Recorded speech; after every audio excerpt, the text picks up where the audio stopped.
आप सबके घर में गौ माता होगी, है ना? अच्छा, किस किस के घर में गौ माता है? हाथ खड़ा करो।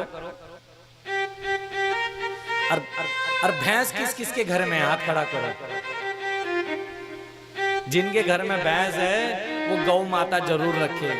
गौ माता जिस घर में होती है उस घर के सारे दोष भाग जाते हैं। उस घर में हमारे कृष्ण भगवान का वास होता है, जिस घर में गाय माता होती है। इसके बाद कलयुग के 30 वर्ष और बीत जाने पर कार्तिक शुक्ला नवमी से सनकादिकों ने यह कथा आरंभ की थी। यह कथा आरंभ की। ये जो आप कथा सुन रहे हो, यही कथा शंकर भगवान ने पार्वती मैया को सुनाई, श्री सुखदेव जी ने राजा परीक्षित को सुनाई, काकभुसुंडी जी ने गरुड़ जी को सुनाई।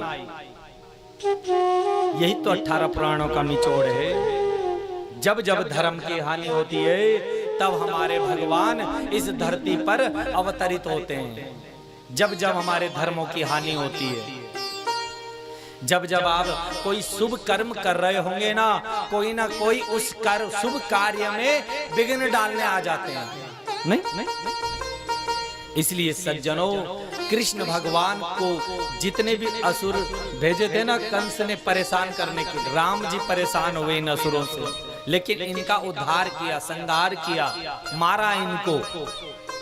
जब जब हमारे धर्मों की हानि होती है, हमारे धर्म की हानि होती है, तब तब भगवान इस धरती पर आते हैं। जब जब होई धर्म के हानि, जब जब होई धर्म की हानि, जब जब होई धर्म के हानि, जब जब होई जब जब धर्म की हानि होती है, हानि, जब जब होई धर्म के हानि, जब जब होई धर्म की हानि, बढ़हि असुर महाअभिमानी, बाढ़े असुर अदम अभिमानी, तब तब धारी प्रभु विविध शरीरा, तब तब तब भगवान ने विविध शरीरा, रही कृपानिधि सज्जन पीरा, हरहि कृपानिधि सज्जन पीरा। जब जब धर्म की हानि होती है तब तब भगवान इस धरती पर अवतरित होते हैं। तब तब इन असुरों का उद्धार किया, हरण किया, मारा इनको। तो आइए, ये कथा बड़ी पवित्र है। ये कथा हमको स्वर्ग और वैकुंठ की तरफ ले जाती है। जन्मांद्यस्य यतोऽन्वयादितरतः चार्ते सभी क्या स्वरा, तेने ब्रह्म हृदय आदि कवये मुह्यन्ति सूरया, तेजो वारिवदां यथा विनिमयो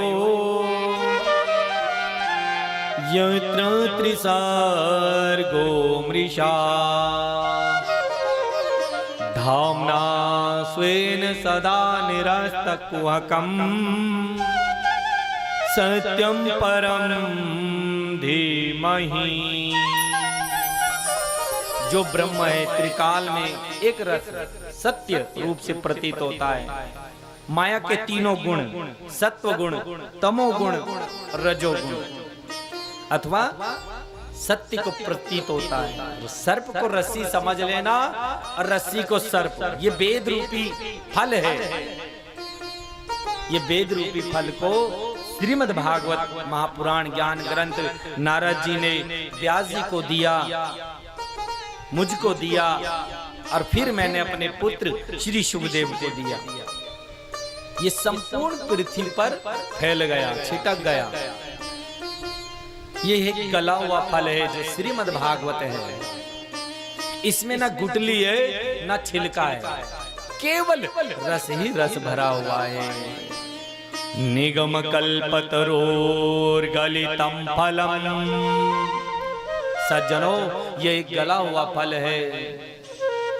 शुक मुखाद मृत द्रव्य संयुतम। श्री सुखदेव जी रूपी तोते के मुख से पृथ्वी पर गिर पड़ा, छिटक पड़ा। इसको हम बार बार सेवन करते हैं। पिबत भागवतम रसमालयम।